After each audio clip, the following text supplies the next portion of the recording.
Today, we are reminded of the grace and mercy of the Lord. We know very well that on our own merits, on our own efforts, in our own gifts, with our own talents, we realize that they are not really ours, but it is more, or it is closer to the truth that all the good things that we have are gifts. And when we call them gifts, we acknowledge that they are not from us, but we realize that there is a giver of these gifts. We know very well that the giver is God, and we are the recipients. But why did He give us these things? Because it is of His goodness, it is because of His willingness to bless us and to share His glory with us. Are we worthy of the grace? Are we worthy of these blessings? No. Technically, no. We are not worthy of every gift or every talent that we have.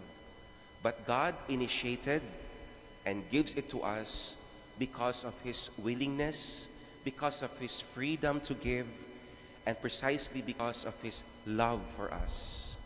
Now, if we remember the gospel yesterday, the Lord was talking about the reality of being servants. And so, if we are servants, and we did or do what we are commanded to do, then that's it. We are not entitled to anything more. We simply say, we are your servants, we did what we have to do, and we go. That is one reality of our being God's children. We have duties to do, we have obligations to do, and we do it for the sake of doing it, for the good that it has to be done, and because it is God's will. But today, we're also reminded that even if we are people commanded to do, we also are invited to see beyond the work and beyond the duty. For example, in the gospel today, the 10 lepers were told by the Lord, okay, you want to be healed? Then go your way and present yourselves to the priests. Meaning to say, go and be scrutinized, be examined by the authorities to make sure that you are healed. While they were walking or probably running towards the temple or towards the priest, one of them realized that he was already healed even before reaching the door of the temple or even reaching the people to whom he was sent to by the Lord. And when he realized that, he returned and went back to say thank you.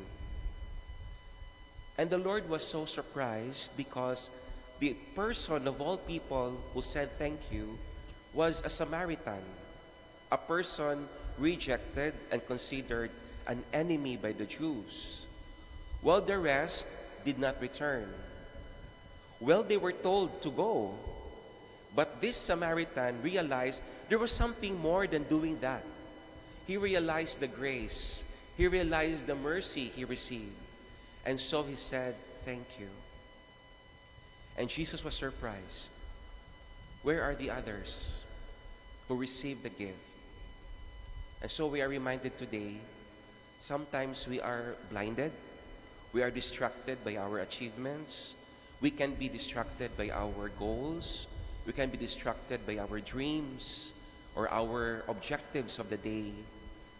Too distracted that we forget the giver of the hours of today.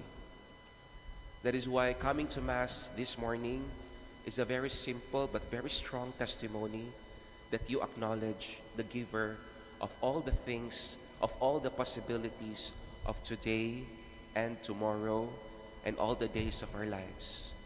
And coming to Mass, the Eucharist, coming from the word Eucharistein in Greek, which means to say thank you, to be thankful, gratitude, is the best way to start our day and the best way to live this life while pilgrims on this earth, until we return to God in that heavenly banquet.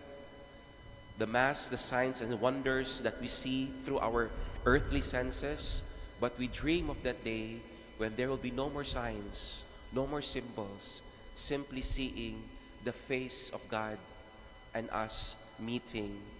And we will say forever, thank you. Thank you for the beautiful things you have done. And now I am seeing you face to face. That is our dream. Let us not forget Him in the hours, in the activities, at the end of the day, at the beginning of the day. We always say, thank you.